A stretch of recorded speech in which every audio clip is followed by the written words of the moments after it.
जल साहब, American army ने अपने एयरमैन की बाजियाबी के लिए सक्सेसफुल रेस्क्यू ऑपरेशन किया है।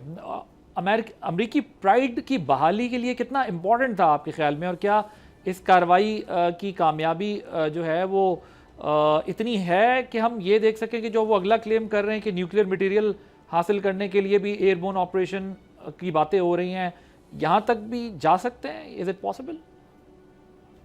देखिए, ये इन्होंने दो काम किया जी अमेरिकन ने। एक तो उनकी पॉलिसी है जी, एक डॉक्ट्रीन है, नो मैन लेफ्ट वाली, नो लास्ट मैन लेफ्ट। आप उसको लेकर आते ही आते हैं, और ऑलरेडी वो पहले भी कर चुके हैं इस तरह के ऑपरेशंस।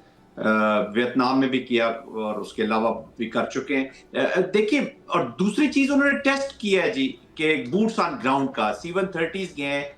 हेलीकॉप्टर से इस तरह के रेस्क्यू मिशन तो हमने करते हुए देखे, बट C-130 का जाना, अब उसमें क्या चीज गए हैं, कितने लोग गए हैं, दे टेस्टेड के बूट्स ऑन ग्राउंड का अगर हमने ये एक्सपीरियंस करना पड़ गया तो हमें कैसा रिस्पॉन्स मिलेगा, how prepared the Iranians are. और फिर ये रेस्क्यू ऑपरेशन भी उनका एक टेस्ट था जो उन्होंने किया। ठीक है, उन्होंने अपना सोल्जर जो है वो वापस से बड़ा प्रोफेशनली निकालने के लिए एफर्ट किए, बट उसमें they have lost aircrafts also और हेलीज आल्सो। तो एक एक मिक्स और सिग्नल मिलियंस गया। ऑफ देखिए, डॉलर्स तीन के वो चीजों को जहाज उसने हैं एड्रेस। F-16 और आई थिंक ई है F-16E, और वो एक जो F millions of fifteen F fifteen था जो पहले गिरा। F-15, तो तो मिलियंस ऑफ जी, डॉलर्स के जहाज उन्होंने जो है वो वहाँ और हेलीकॉप्टर जाया किए अपने। देखिए, उनके इक्विपमेंट या पैसों से ज्यादा इंपॉर्टेंट है क्रेडिबिलिटी। अब अगर बूट्स ऑन ग्राउंड करते हैं तो उनको तीन चीजें असेस करनी है, और अमेरिका ने उन पे फैसला करना है। Number one, how much cost of blood they can afford, क्योंकि फिर तो कैजुअलिटीज तो होंगी। फिर तो ये ऐसा नहीं है कि casualties. Number two, time. Afghanistan में 20 साल, वियतनाम में 19 साल, इराक में भी 8-9 साल लगे। तो फिर ये आएंगे तो अपनी मर्जी से वो जाएंगे, depending upon the Iranian response, या वहां से किस तरह की एनवायरनमेंट मिलती है, जो विद एवरी पासिंग डे वहां पे सख्त होती जा रही है। अमेरिकन जो कहते हैं ना, हेल्प इज ऑन इट्स वे, तो वो हेल्प इसी तरह आई है कि आज उनकी यूनिवर्सिटियां हिट हो रही हैं, हॉस्पिटल्स हिट हो रहे हैं, स्कूल बच्चों का हिट हो गया। तो आई थिंक वो दैट मंत्रा तो इज गॉन। और नंबर थर्ड जो है, number that is the credibility of the American forces, कि उनको थोड़ा सा भी देखिए। अब एक पायलट था जी कल, इरानियन भी सोल्जर्स बहुत से मरे होंगे, इनके शिप्स डूबे हैं, इनकी एयरफोर्स गिरी है। Nobody speaks about those pilots are वो, क्योंकि ये कौम पेन लेना जानती है। इनके लिए शहादतें स्पिरिट ऑफ करबला से जुड़ के, इस्लाम से जुड़ के, एक different as compare to the death of an American soldier. तो इनकी क्रेडिबिलिटी जो है वो स्टेक पे रहेगी। अगर वो परफॉर्म न कर सके तो वियतनाम देखे ना किस किस सन में हुआ, और आज तक वियतनाम के ऊपर इनको ताने मिलते हैं। तो that credibility will go away, और वो क्रेडिबिलिटी चैलेंज हो जाएगी। और फिर इनकी जो कंपिटेटर्स हैं main, like China and Russia, I think उनका उनका रेलेवेंस फिर बढ़ेगा, उनकी तरफ पिवटिंग ज्यादा बढ़ेगी। तो ठीक। ये तीन चीजों को मद्देनजर रखे, but with president Trump I think he can do anything, but that will be at the cost of his politics and his presidency। ये मैं आपको बता दूं। राइट, हाँ, मिड टर्म है अभी, और मिड टर्म में उनके लिए फिर क्राइसिस होगा towards the very end. We are running out of time. Khurram साहब, ये यूएई को जो कर्ज वापस करना है, इसके क्या रीजंस हैं, और क्या इससे पाकिस्तान के जो एक्सटर्नल अकाउंट हैं उस पर कितना प्रेशर पड़ेगा? बीइंग फॉर्मर फेडरल मिनिस्टर, आप हमें ज़रा समझाएंगे कि ये मामला किस तरफ जा रहा है?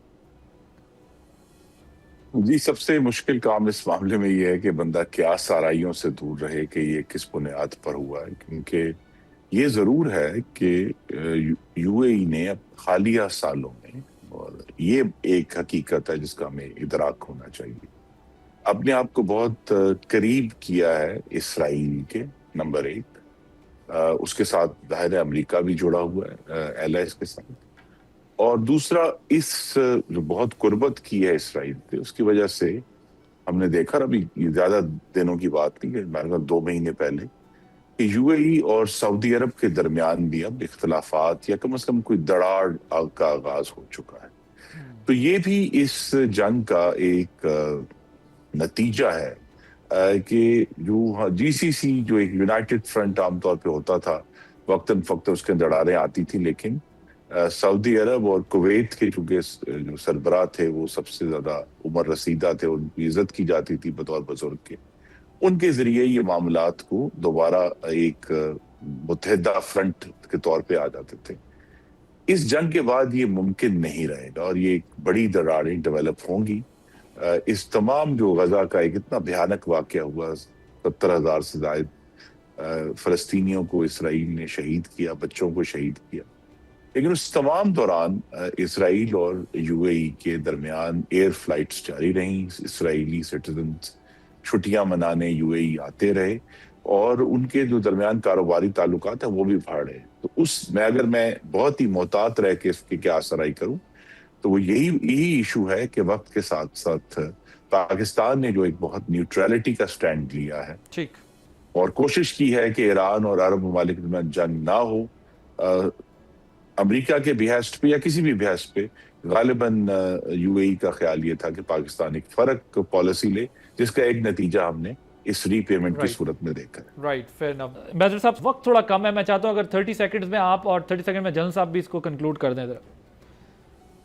मैं सिर्फ कंक्लूजन में ये कहना चाहता हूँ कि जी एक पायलट को एक्सट्रैक्ट करना अलग चीज़ है, यूरेनियम, इनरिच यूरेनियम को इस्फहान की जो फैसिलिटीज़ हैं वहाँ से एक्सट्रैक्ट करना बहुत अलग चीज़ है और बहुत मुश्किल चीज़ है। वो मुमकिन नहीं है, मेरे ख्याल में वो बिल्कुल मुमकिन नहीं है।